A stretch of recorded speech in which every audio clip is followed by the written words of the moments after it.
is Heels on Wheels, the racing show by female racers, for female racers, about female racers, featuring female racers, with a few surprises thrown in. Heels on Wheels is brought to you by Renew Salon and Spa, Excelsior Racing, and Dragonflies and Nymphs Creation. And now, here are your hosts. Welcome back to another week of Heels on Wheels on the Performance Motorsport Network. Everybody, Colene Allen with Krista, Elyse, and Sue Mason. We're minus Jenna Grillo this week because she's not feeling the best. So, Jenna, we hope you're feeling better soon. You know? Yeah, get well, Jenna. Yeah, absolutely. I think she just didn't want to talk controversy this week. Oh, yeah, we got some. Uh-oh, what's up?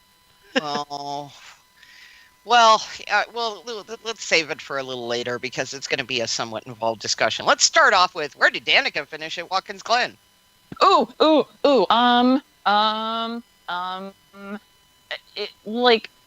26th or not at all. Those are my two choices. I'm pretty sure she finished. I'm pretty sure she didn't finish all that high. I do know one thing about what happened to her at Watkins Glen, which is that she got a little bit of chrome horn from Kyle Busch and got pushed off the track. So, yeah. That's terrible.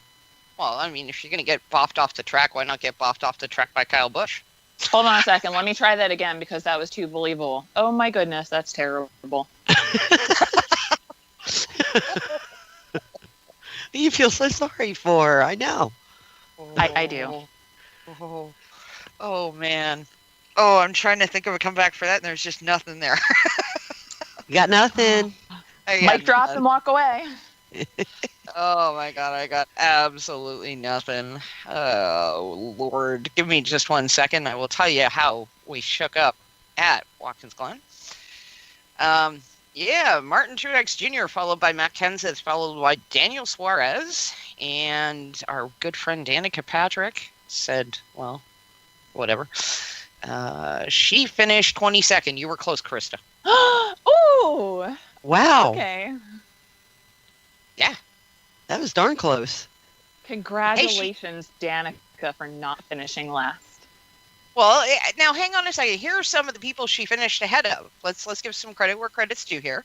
She finished ahead of Kyle Larson, Joey Logano, Ryan Newman, Austin Dillon, Matt DiBenedetto, Jimmy Johnson, Boris Saad, Gary Clute, Corey LaJoie, Cole Witt, Trevor Bayne, Landon Castle, and Dale Earnhardt Jr. Whoa, okay. So no. I hear your argument or your rebuttal, and I raise you one. I would like to see the statistics of how many times those people finished in front of Danica in the season. Yep. Mic drop for a second time and walk away. Oh, we're on a roll tonight. Well, okay.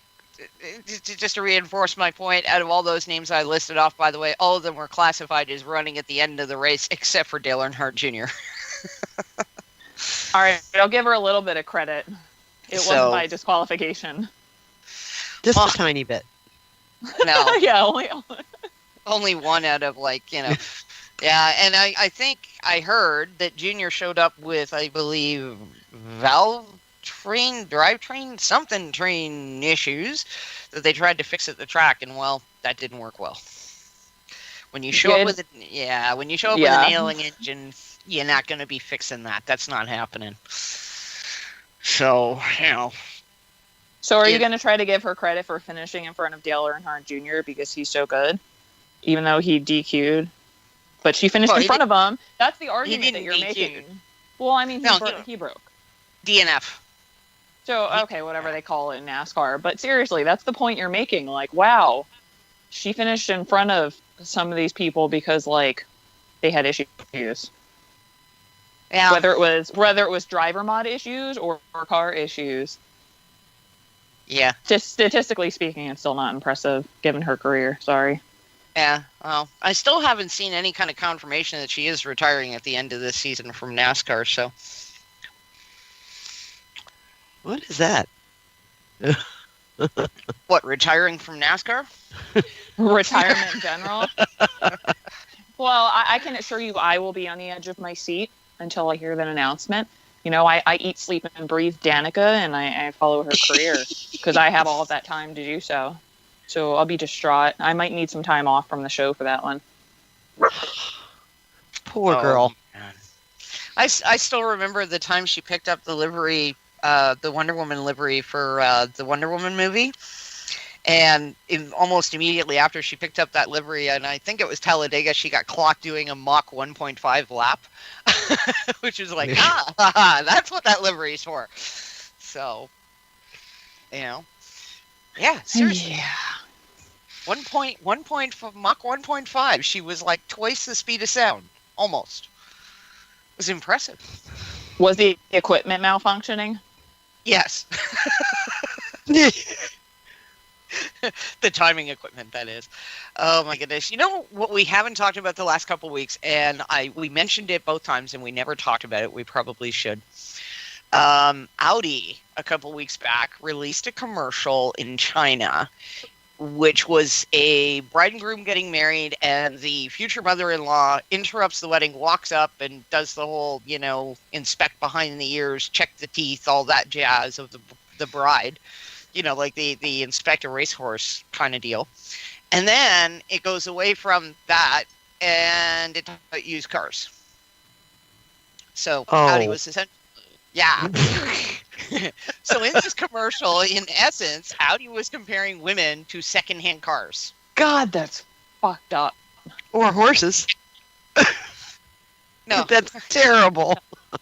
Oh, it was bad. It was bad. They got a lot of flack for it on social media, and they since pulled the ad. But the mere fact that I'm going to say this because we've talked about some of these marketing things that people have done a number of times. How you ever get this crap through a marketing department and somebody actually thinks it's a good idea to let it out there in the public is beyond me. I was just about to say, I would love to meet some of these people who make the final decision like, yeah, this is a really good idea. Like, please go for it because this is going to capture attention and get our point across. By the way, what is our point again? Oh, yeah, like women are lower than horses in society. That's right. No, their brainstorming session is shots of tequila. They're going, oh, great idea. Yeah. Something. Bath salts, I don't know. Like, am I the only person that looks at this stuff and goes, why? There's like so many things that come up as ads that I just look at and I'm like, how did this ever make it past the politically correct department? Yeah, and the Super Bowl commercials have been getting really bad with that too. So, well, Pepsi just got slammed for their commercials, so that's so they always mess up somewhere. Somebody does. But when you're an automotive manufacturer and 51% of the population are women, why you got to compare us to secondhand cars? Yeah, you know what though? Somebody somewhere got a really big bonus for finishing that storyboard idea. Like, someone made a lot of money to screw up. And then they'll move on to their next career as, Danica Patrick's crew chief or like a weatherman. Because you can suck in both accounts. Oh. Whoa. Ouch. Ouch.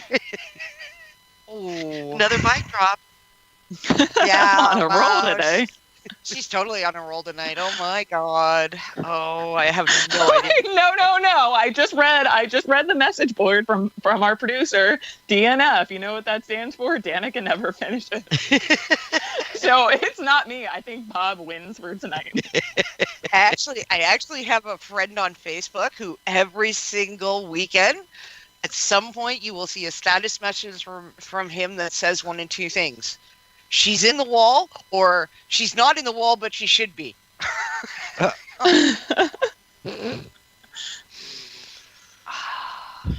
Goodness gracious. And on to other news.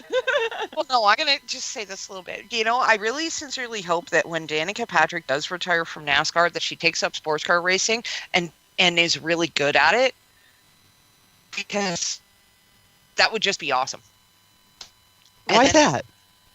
Because then I could actually, talk about her in glowing terms. And defend her from me. Krista's not coming to get you anymore. I'll find something. Don't you girls worry. I will find something. Okay. Speaking of, let's talk for a moment, girls, some stuff. Let's talk about Yoda for a second, because Yoda's awesome. I love Yoda. Yes, I'm talking about my car. Thank you for the name, by the way, Krista, because that is now the name of the car. It's 14 years old. It finally has a name. Colleen, it's my pleasure. Oh, I was so happy, but everybody's calling it Yoda now. It's great. Haven't told my dad yet. I'll get around to that eventually. Anyway, so I did mention we were going to do a rear bearing and hub assembly in the left rear of the car because it was howling like a banshee. You know how when your bearing is going, it just makes that horrible howling noise. Anyway, we replaced the bearing, and now I don't have to turn the radio up to hide the noise, which is really nice because now I can hear stuff again in the car, which in a way scares me because now I'm hearing stuff I didn't know was there because it was covered by the bearing noise. That's the thing. The radio is the best fix for noises in general. Don't go actually diagnosing them and fixing them. Just wait until your car falls apart, because it's going to be one thing after another. My father has a theory, I think it generally holds true, not always, but generally, which is that if you can hear whatever it is over a long period of time, chances are when it goes, it's going to be really damned expensive. If you don't hear it coming and it just suddenly happens, chances are it's probably pretty cheap. Now, it doesn't always hold true, but in my experience, it pretty much tends to be the general rule. Interesting. I'd say that's let me think about that one. Of course you're gonna. Adam's blower unit blew up at the race last year, and we didn't hear that coming, and that's expensive. Well, true enough, but I'm talking about street cars, not race cars. Completely different thing. For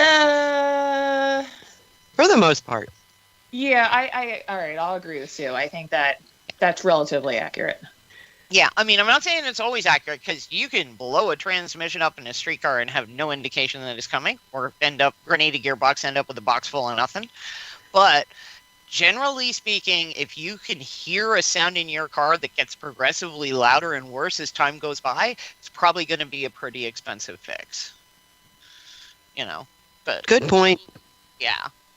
If you don't hear coming, it's probably a $2.50 part. Yeah. Oh, we could wish. I wish any part on a car was a $2.50 part anymore. My caliper bolts from Ford are like $12 a piece. Oh yeah, yeah.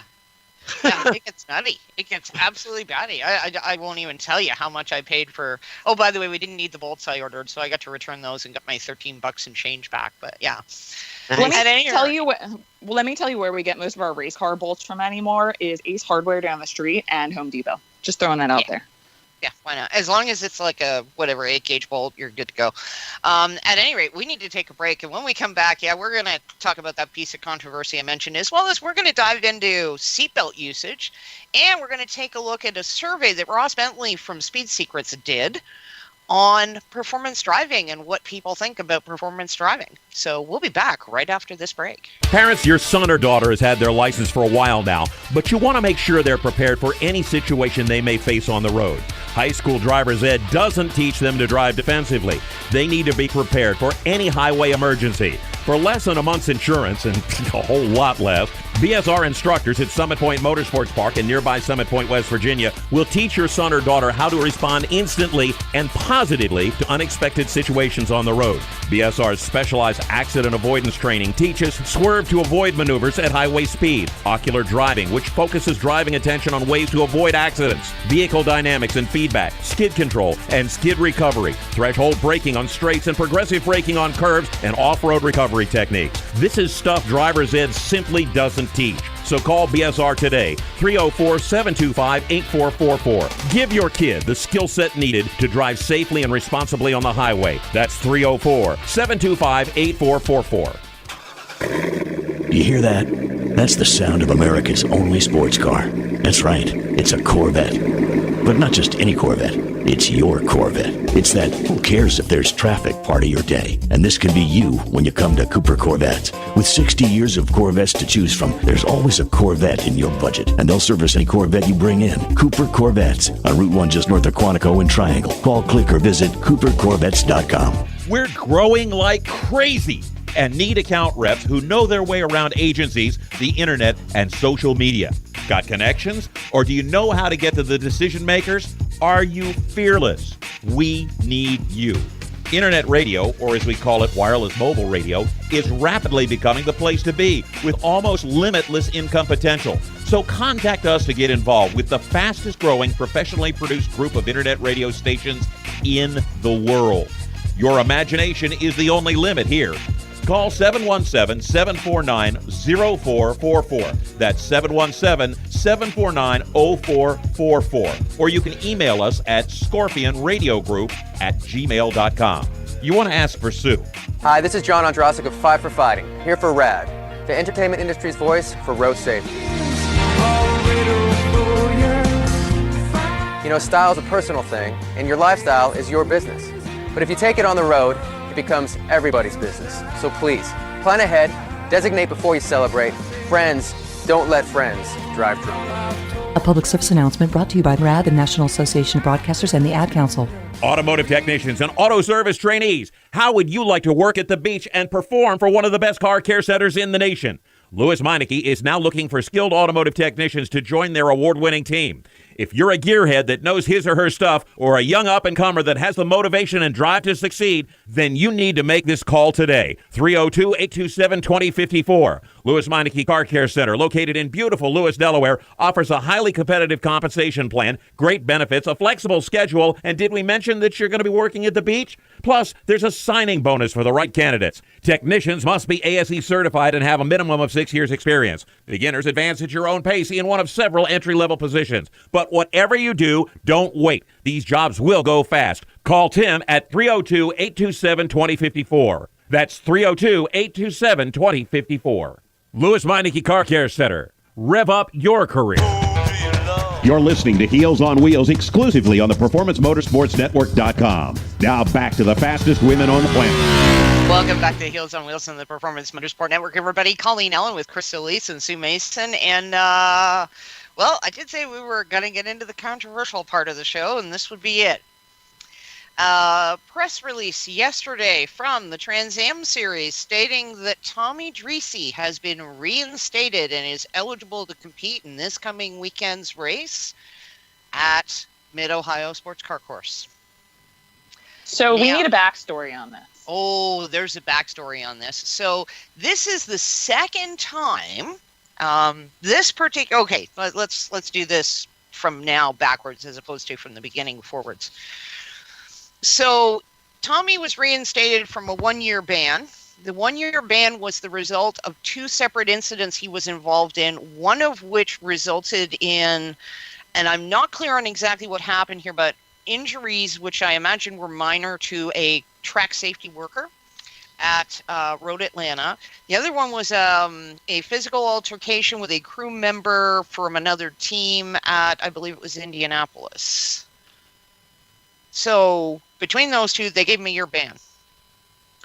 Tommy was just back, and by just back, I mean within the last year or so, from a one-year ban that he received after a couple of years ago at Mid-Ohio, driving Amy Ruman off the track during one of the races there. So I think is he doing this stuff purposely, or is he just that bad at driving? Okay. The answer to that question is two parts. Is he doing it on purpose? I'm not entirely sure. I don't know because I can't read his mind. Is he that bad of a driver? No. He is actually, and I have to say this because I watched him in a P Challenge car at Canadian Tire Motorsport Park a few years back pull off one of the most amazing saves I've ever seen a driver do going down turn 2 at CTMP.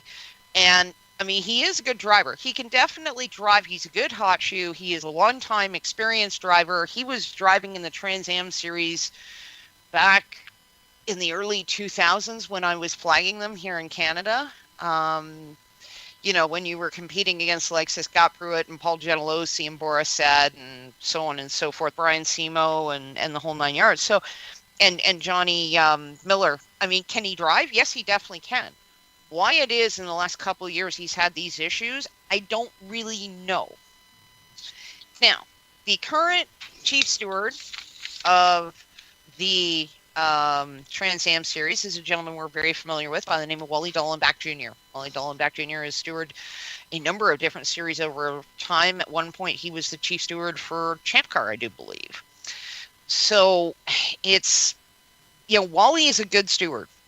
And I'm fighting with myself over this one because I'm very much sitting on the fence on it.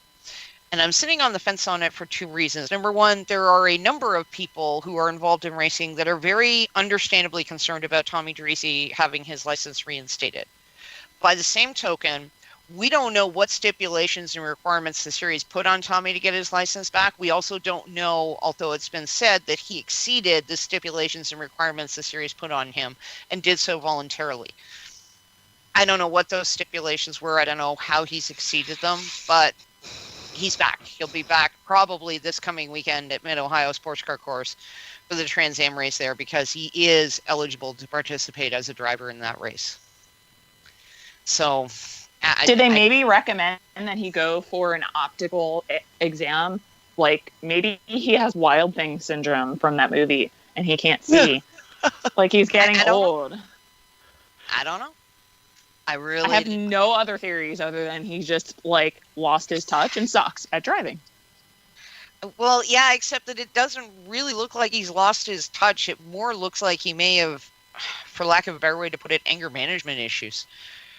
I mean, the incidents in which he's been involved that resulted in him having his license pulled by Trans Am both times very much resemble the kind of thing I would expect out of somebody who's racing at Bowman Gray. And we all know how much I love Bowman Gray. Yeah, not.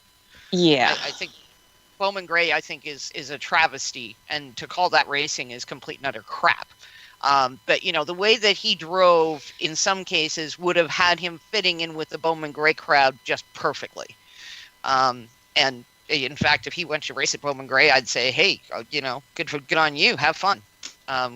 Go kill somebody or whatever. But because I think that's what's going to happen at Bowman Gray, not because I believe Derisi's capable of that, but because that's, I'm still waiting for it to happen at Bowman Gray. But I don't know. I don't know. And I am so conflicted over this because I don't believe the people who made the decision to give him his license back have done that in a way that is foolish or reckless or in bad faith. I don't. Okay. So let me cut you off here, so I can make the correlation for you between like him and going to counseling and like being caught for a DUI multiple times, and then like, hey, I finished counseling, so here's your license back, and they just fucking go do it again because they have they have a problem. Like some things just don't get better. Yeah, and that's the argument that the corner workers are making, and I think corner workers are one of the groups that are bothered by this, and I think that they have an understandable concern, being one myself, and frankly, I've flagged Tommy, and yeah. I will say this much. He's probably going to have to make sure he doesn't so much as twitch the wrong way and annoy an official, because if he does, chances are, since they have got him on probation right now and they've got him under a microscope where they're looking at him so close they can probably see things that nobody wants to ever see, he's going to have to really behave himself. And the reality is, if he gets banned again because he does something else, I don't know that there's going to be a race series anywhere in North America that's going to be willing to pick him up. And I would be surprised if there was one. That's the way it should be. Yeah. And I mean, it's regrettable because in his earlier years, Tommy was a heck of a driver and I had a great deal of respect for him. Oh, our producers just suggested the World of Outlaws might pick him up. And the answer to that's going to be not a prayer. They're not dumb. No way would they pick him up. Like I said, the World of Outlaws, I have a great deal of respect for the way they run that organization, and they are not stupid enough to pick up a guy like him. They can just do like a death race with him and all the other asshole drivers at Bowman Gray, and then put like a cage around the track so they can't get out of his way. Well, there you go. And invite Danica I knew that was coming. You knew it, yeah. It'd Absolutely. be like a demolition derby. Yes. Oh, by the way, we didn't talk about this a couple weeks ago, but I got to share this because this is just duh. Okay, so as we all know, Stuart Friesen has been running the NASCAR Camping World Truck Series, and a few weeks back, NASCAR Camping World Truck Series ran at Eldora, which is a dirt track. The least surprising piece of news to come out of Eldora in the racing world that particular week was the fact that Stuart Friesen was fastest in practice. And the reason I say that is because Stuart Friesen has 125 plus wins in dirt modifieds, and I believe he has 36 A-main wins in sprint cars, 360s and 410s, including I believe he's won 2 World of Outlaws A-mains. So, yeah. Wow, shocker. Stuart Friesen's fast on dirt. Yeah. I fully expected he would be really fast. I agree with you. I have no idea who that is. It's okay. Just go with it because I'm not wrong. He actually Oh, yes. Stuart is fast on dirt. There you go. Oh, yeah. In fact, he almost won that race. I think he finished second. Wait. Dirt racing. So it's supposed to be more like, get it. He done go fast. Oh, he done go real fast. It kills me.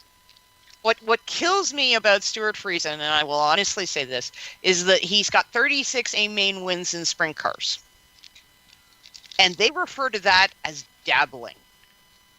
There are sprint car drivers out there that wish that in their entire career they could get 36 A-main wins. And for Stuart Friesen, that's called dabbling. Yeah, sticking his toe in it. Oh my God, this guy's like the king. And he has literally taken over. When it comes to dirt, he pretty much is like the dirt modified king in big and small block. Like he's just the guy's crazy in terms of the number of wins he's got in dirt modified. So it's just nuts. And of course, he's married to Jessica Zemkin, who is I think she was the 2014 Canadian Sprint Car Nationals champion. So between the two of them, they are the king and queen of dirt. That's the way I figure it anyway. Jane and Joe Dirt. Yeah, sure, except it's Stuart and Jessica. At any rate, we need to take another break. And then when we come back, as promised, we're going to talk about those seatbelts, and we're going to talk about that performance driving survey that Speed Secrets did, because I think there's some really interesting numbers in here. Cool. So, yeah, we'll be back right after this. How to be a great dad in 15 seconds. Bike ride, go fish, walk in the park, phone call, milkshake, play catch, picnic, fly a kite, tell jokes, laugh, talk, read a story, tell a story, bumper cars, swing set, bowling, pillow fight, cut loose, stay tight. Whew. Because the smallest moments can have the biggest impact on a child's life. Take time to be a dad today. Call 877-4DAD-411 or visit fatherhood.gov. Brought to you by the U.S. Department of Health and Human Services and the Ad Council. Media sales professionals with agency experience. If you're frustrated with your current position, unrealistic quotas, and inept management, if you're a sales machine and you simply will not take no as an acceptable reply, if you're looking for a rapidly growing company with unlimited sales potential for commissions in the hundreds of thousands of dollars, if you're searching for a high-tech, forward-looking, laid-back, but extremely professional organization who appreciate your skills and dedication, we have your next opportunity. Scorpion Radio Group is building a sales team of self-starters who are motivated. Your imagination is the only limit here. Call 717-749-0444 or email us at scorpionradiogroup@gmail.com. That's 717-749-0444 and ask for Sue. You hear that? That's the sound of America's only sports car. That's right, it's a Corvette. But not just any Corvette. It's your Corvette. It's that who cares if there's traffic part of your day. And this can be you when you come to Cooper Corvettes. With 60 years of Corvettes to choose from, there's always a Corvette in your budget. And they'll service any Corvette you bring in. Cooper Corvettes on Route 1 just north of Quantico and Triangle. Call, click, or visit coopercorvettes.com. How to deal with someone who says that's so gay. Outsmart them. This party is like so gay. Totally. Excuse me, but did you ladies know the word gay used to mean happy or excited? Then it became a word used to describe gay people. Then somehow it came to mean dumb or stupid, which is how you just used it, which is not very nice. Ew, that guy is on the football team and super smart, and he totally hates us now. Totally.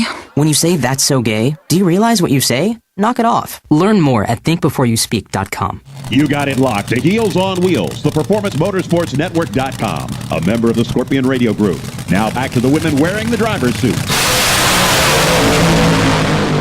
Welcome back to Heels on Wheels of the Performance Motorsport Network, everybody. Colene Allen with Krista, Elyse, and Sue Mason. And Krista, there's your drag racer engine. Bah! It's gone. For me, it's the IndyCar engine. For you, it's got to be the drag racing engine. What can I tell you? I think I just got a little excited. All right, so got an email earlier today from Ross Bentley of Speed Secrets, and I'm going to share with you a little bit about who Ross Bentley is. He is a Canadian, born in Vancouver, British Columbia. He's a performance coach, race car driver, author, and speaker. His performance coaching spans executive business coaching to sports, including athletes and teams in a variety of sports with a specialty in motorsports. He is one of only 7 Canadian drivers to compete in the kart series in the 1990s. He continued his professional career in endurance racing. He won the 1998 GT3 United States Road Racing Championship and the 2003 SRP2 class at the Rolex 24 Hours of Daytona. And in fact, he released a book called Performance Pilot, which was written with professional aviator Phil Wilkes, detailing aviation-specific procedures and techniques and strategies to help pilots improve their flying performance, amongst other things. And he founded Speed Secrets Driver Development Services in 2002. His coaches work with race car drivers and motorcycle riders worldwide. So that's Ross Bentley. Wow. And Ross decided that he was going to do an informal survey a few weeks back, sent the link out to people he had on his email list. It got propagated through a number of different social media outlets. And in the end, it was just an informal survey, so this is not horribly scientific, as he himself points out. There were 2,699 people who completed the survey. I, by the way, was one of them. And so he asked a bunch of questions in this survey, and then he compiled some results, which he emailed out earlier today. So I actually contacted Ross and asked him if I could talk about this on this week's show, and he said yes. So this is a survey about performance driving. So let me ask you, I'm going to give you some numbers here. 22% of respondents to Ross's survey casually participate in HPDE and track day events. 30% participate seriously. 35% of respondents participate in autocross, either locally, 21%, or nationally, 14%.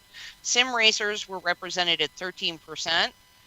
Which was the same number for low budget endurance racers and karters.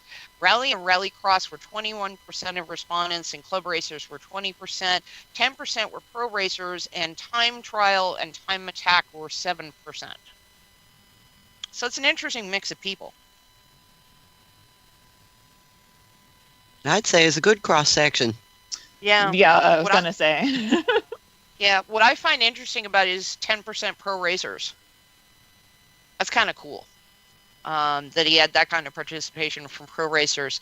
Although I'm a little disappointed with club racers sitting at 20% because I would have liked to see the amateur regional guys have a higher number in there.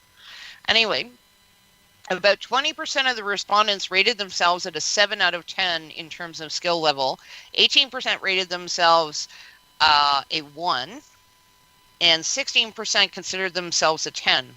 42% have more than 15 years experience, 18% have less than 2 years experience, and the rest were fairly equally spread out between 2 and 15 years. 16% consider themselves a 10? Well, there's your 10% of pro drivers. No, because I know some grassroots drivers who consider themselves a 10 and they're a -1. So I don't think they're all pro drivers. In fact, I think pro drivers are more realistic. Yeah, probably. Actually, I'll bet you the pro drivers were probably in that 20% that rated themselves at a 7. Yeah, And that group that was like under 2 years of experience were like all the 10s. Okay. So anyway, that gives you an idea of the background of the people who were answering this survey. But let's get to the meat of this, because this is where it gets interesting. When asked for the most effective method of improving one's driving when at the track, open quotes, rely on my own abilities and get more seat time, close quotes, was given by 51% of respondents. So 51% of the people who responded believe the most effective method of improving your driving when at a racetrack is to rely on your own abilities and to get more seat time. More practice, sure. Yeah. Okay. The second highest one was ride along with faster drivers and have a faster driver ride along with me and utilize an instructor at an HPD event, all of which got 18%. Okay. Then, interestingly enough, utilizing an instructor at an HPD event was then rated as the least effective method of improving when at the track by 40% of people. Interestingly, 30% felt that rely on my own abilities and get more seat time was also the least effective method of improving. Wow. Did they say getting seat time was the least effective method? 30% said getting seat time was the least effective, yeah. Well, okay. So here's the caveat to that. If you are getting seat time and you're constantly practicing, but you're practicing wrong, then yes, you're not going to improve. Yeah. You need some sort of like guidance from someone who knows what they're doing. Yeah. Now, here's an interesting little tidbit that goes to that. The most experienced drivers who considered themselves an 8 or higher rated rely on my own abilities and get more seat time as the second least effective method of improving.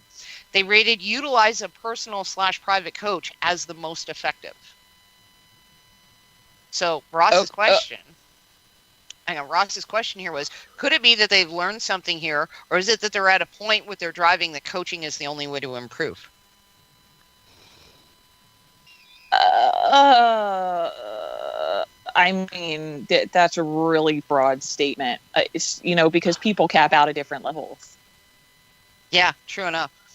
However, as you pointed out, you could be doing the wrong thing over and over again, which means seat time isn't going to help you any.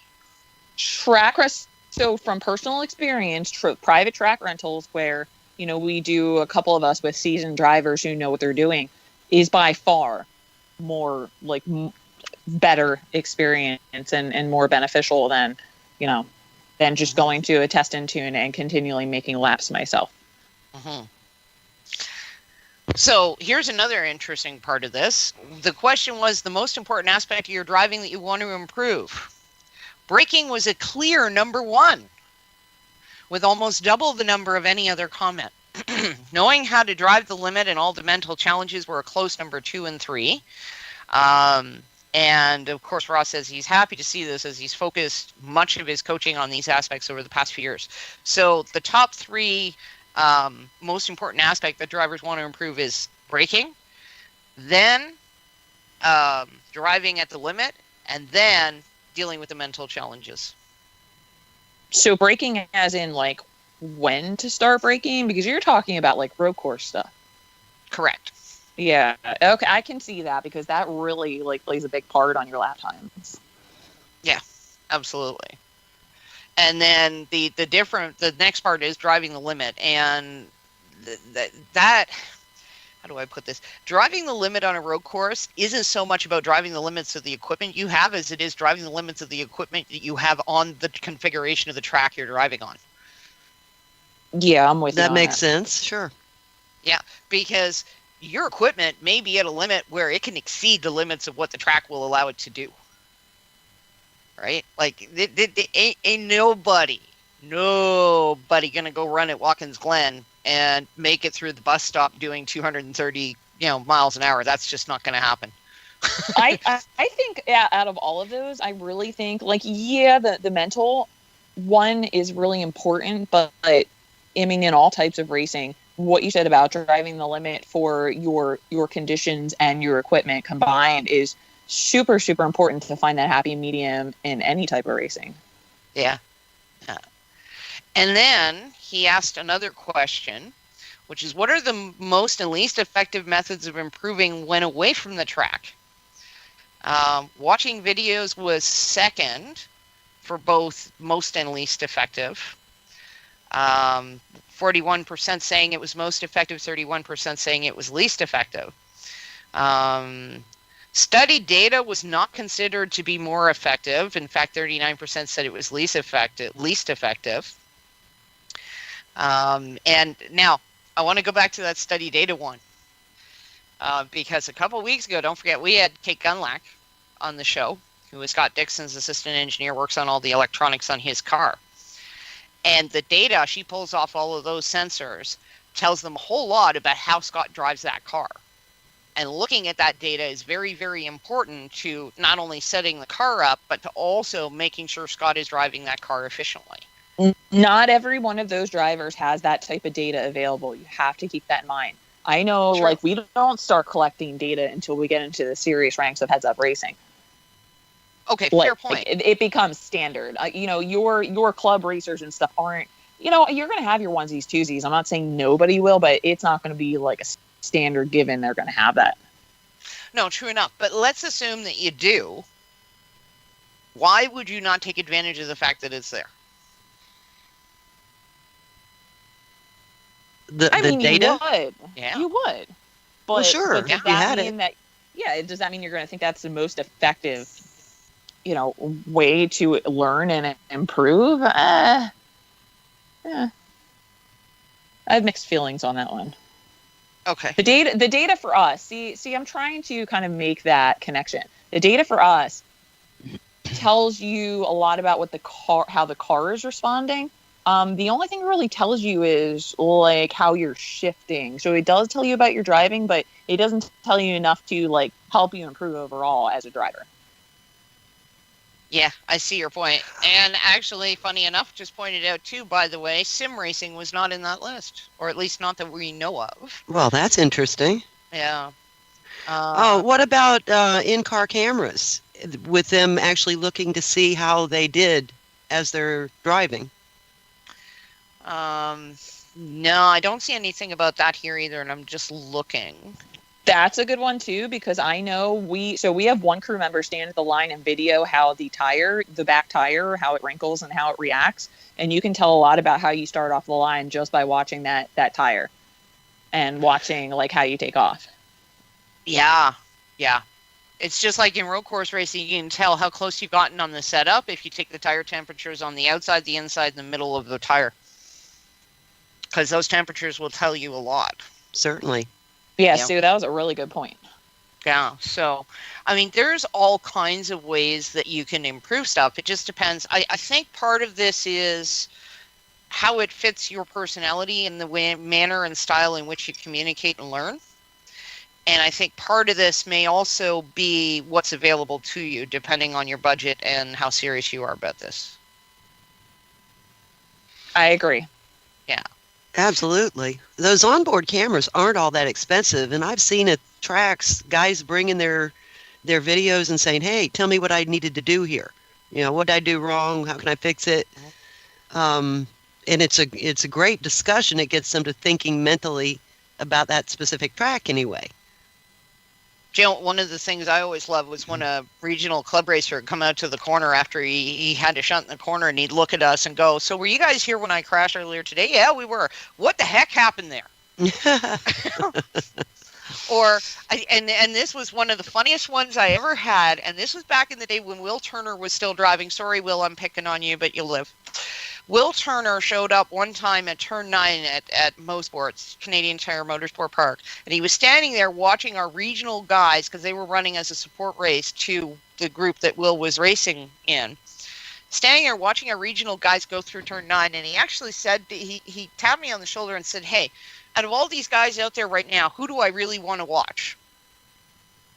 And one of the guys that was out there was he's retired now, but at the time, this gentleman had run more race laps at Mosport than any other human being alive, I'm pretty sure. And his name was Ludwig Heimrath Sr.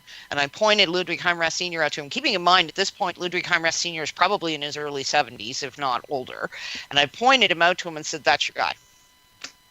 So a pro driver running in World Challenge Touring is up at the fence watching a regional guy. Well, fairness, Ludwig was pro back in the 60s. But watching a regional guy run around a track that he's not sure how to figure out, and he's trying to figure it out by watching this other guy do it. I can totally see that. Yeah, that could be very helpful, I would think. Mm-hmm. And that's the cheap and easy way to do it. Just go out and watch. Walk the track. We talked about walking the track before. Now, I want to get to the last question on this survey here, because I think that this is an interesting one as well, which is, why do you want to drive faster? Why? Yeah, well, that was the question. Listen to some of these answers. These are great. Human nature, you're either moving forward or backward. Be all I used to be. Fast is fun, which is a quote from Denise McCluggage. Yay, whoever came up with that one. Because there is always room to improve no matter how good one is at their craft, and faster is more fun. Always seeking improvement, if not, why do it? As a challenge to get the most from the car. To be more competitive, because I know I can. Because it provides a thrill you cannot get anywhere else. Because it seems like an attainable goal, but elusive for me. Bragging rights, sense of accomplishment, self-satisfaction. Challenge personally to overcome self-perceived limits translates into all areas of life, in my humble opinion. Conquering personal fear and limits for fun. Because it's how we measure growth, because I'm always seeking to improve my standing both personally and professionally. I like the feeling of pushing myself. It's a sense of accomplishment. I want to impress me. I like the taste of champagne, even the cheap stuff. I love it. I want to win. And then the final answer for why do you want to go faster was, I don't. By the way, I was one of the ones that contributed I don't to that survey, just so you know. I am actually really taken back that my favorite NASCAR driver ever was not quoted. And I'm speaking about the great Ricky Bobby, because if you're not first, you're last. I knew that was coming. Good old Ricky Bobby. Oh, man. Well, I was part of the I don't, and I'll tell you why. Because I don't actually performance drive a car, period. I drive on public streets. I don't do anything other than that. And for me, it's not about driving the car faster. It's about driving the car better. In other words, if anything, I'm looking to improve my reaction times, my judgment skills, and my courses of action that I take at 100 kilometers per hour, which is like 62 miles an hour for you guys. As opposed to trying to make my car go faster than that. Does that make sense? I'm a different kind of animal. Yeah. But you want to win eventually, don't you? Yeah, but I don't. The most competitive thing I do is navigational rally, and we're not allowed to break the speed limit. So, doesn't matter. For me, going faster doesn't matter. Being smarter about going the speed I'm at matters. You just have to outmaneuver them. Yeah, like, like that, we talked about this like almost a year ago when I managed to avoid that near head-on collision at 80 kilometers an hour, which is like 45 miles an hour. That is the kind of thing I want to improve in my driving, as opposed to trying to get faster. But like I said, I'm not a competitive driver, so I don't really fit the mold for what Ross was looking for this survey. But, I did it anyways because, hey, why not? Yeah. Well, and he found your answer interesting. Yeah. So there were two big surprises for Ross, one of which was the number of respondents who felt they didn't want to drive faster. The number one reason was cost, and he found that interesting. The other one was the number of respondents who didn't know that coaching was an option and available.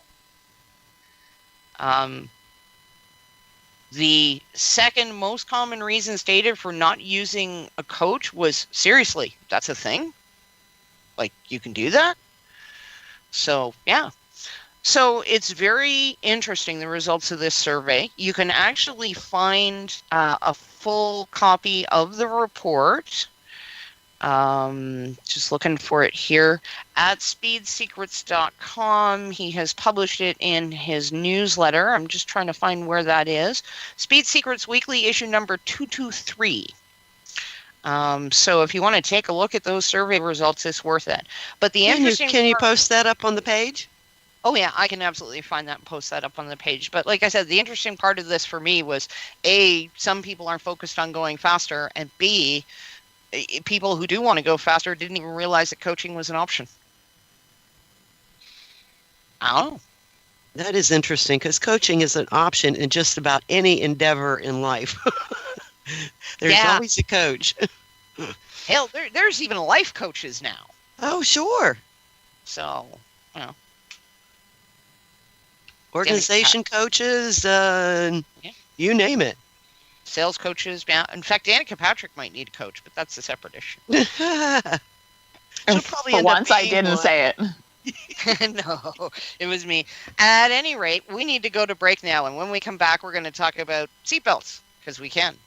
Catch you on the flip side of this. Automotive technicians and auto service trainees, how would you like to work at the beach and perform for one of the best car care centers in the nation? Louis Meineke is now looking for skilled automotive technicians to join their award-winning team.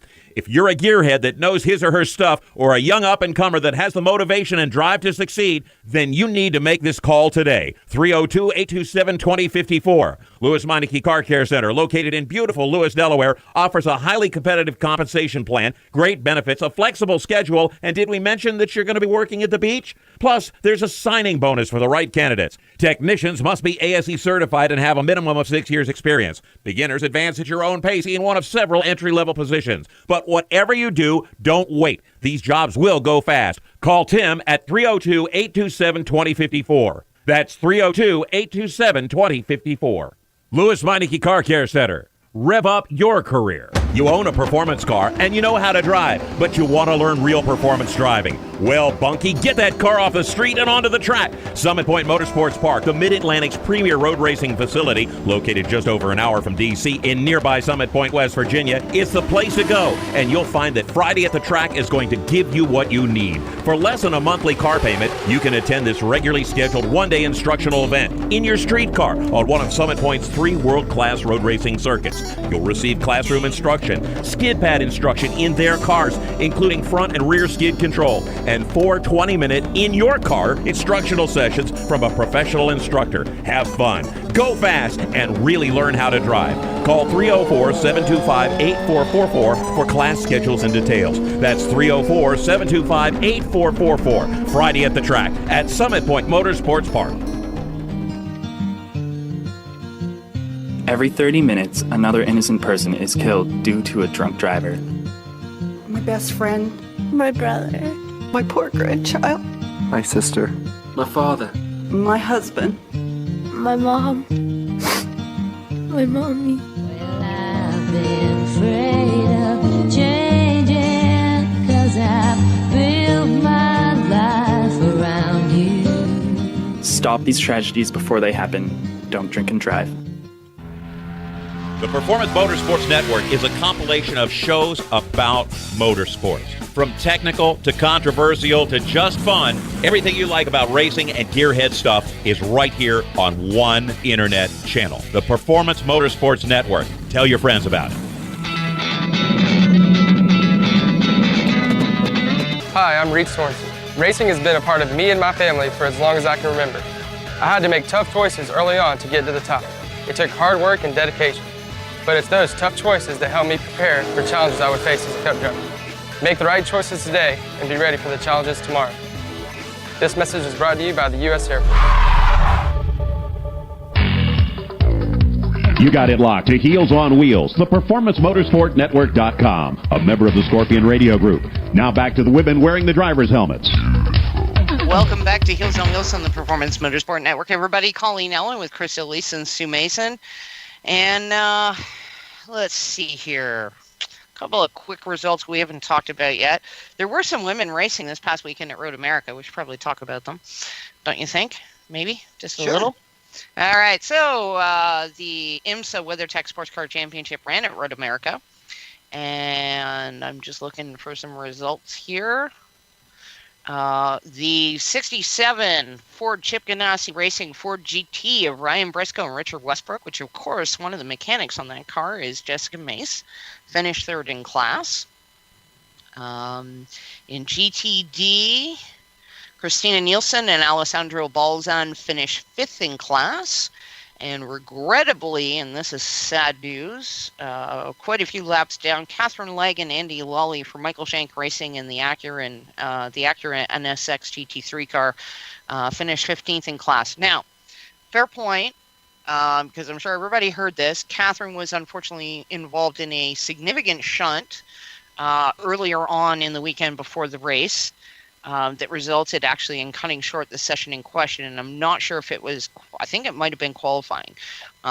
So I know they cobbled that car back together as best they were able to, but I don't imagine that it was probably in pristine shape, which is very, very unfortunate. Although they did run, looks like, yeah. So at any rate, those are the results from there. Also running this past weekend was Ashley Freiberg in the Lamborghini Super Trofeo Series. And, how's this for a powerhouse combo? Pippa Mann and Shea Holbrook. Nice. And from what I understood of social media over the weekend, apparently Pippa Mann and Shea Holbrook seriously hit it off. I would have figured they would. Yeah. Oh, absolutely. And I think it's really awesome. Pippa actually posted, was it yesterday or today, that she's really excited about the fact that she's done 10 races this year. Whereas ordinarily she does, 1 or 2, one of them, of course, being the Indianapolis 500. But a total of 10 races this year is pretty awesome. And I'm not sure how up to date this is right now, but I'm looking at the North American Super Trofeo driver standings currently for their championship. Ashley Freiberg sits in 3rd, but Trent Hindman and Richard Agostini are tied for 1st.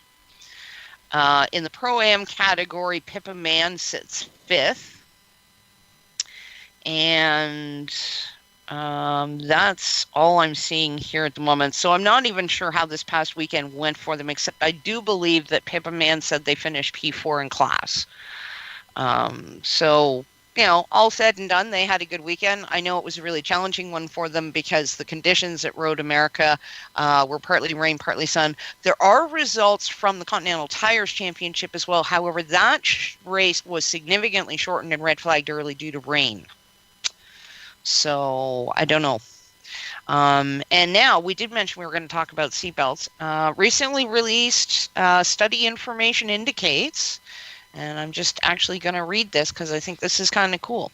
In 2015, 16.1% of teen passengers reported rarely or never wearing a seatbelt recently, nearly a 20% decrease since 1991. Oh, that's terrible. No, that's good. No, I thought you said decrease in use. No, decrease in not using. Oh, okay. In other words, more teenagers are buckling up. Sure. I remember when my kids were little, the car didn't move unless they were buckled up. I have people every once in a while that get in my car as passengers and they don't do their seatbelts up and they just kind of look at me and they're like, "Why aren't you going?" I'm like, "Because you haven't got your seatbelt done up yet." Well, and I'm like, "Nope, I got insurance. The insurance company's not going to be happy if we get in an accident. You're not wearing a seatbelt. You do your seatbelt up." Precisely. Oh, sure. Okay. Yeah. So, because, and keep in mind here in Ontario, it's a legal requirement to be insured as a driver. So, yeah, you don't want to be in a position where an insurance company won't insure you. No. Because you ain't driving. So, it's interesting. And there's an indication here as well that driving programs that combine education, peer-to-peer strategies, publicized enforcement, and parental monitoring show potential to increase teen seatbelt use. Well, that does make sense. Parents got to keep an eye on them. Keep reminding them. To me, buckling up is the law here in Ontario. In fact, I think it's pretty much the law across Canada. So from where I sit, this just makes sense. And I always find it funny that they have signs that actually say buckle up, it's the law. It's like, of course it's the law. Like, this was part of my test to get my driver's license. So yes, I know this. But yeah. We should talk about this some more later. But yeah. I think it's time to go. I think it is. So at any rate, for myself, Krista, Elyse, and Sue Mason, have a great weekend, everybody, and enjoy your racing wherever you find it.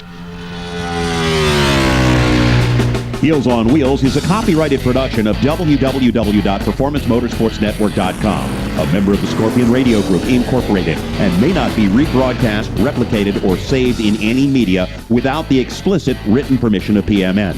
Check out our Facebook page, Heels on Wheels Radio Show, or our section on the PMN website.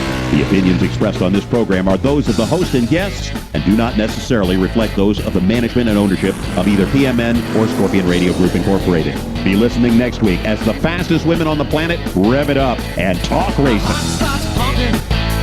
Baby, when you take the wheel, you drive me crazy. Must be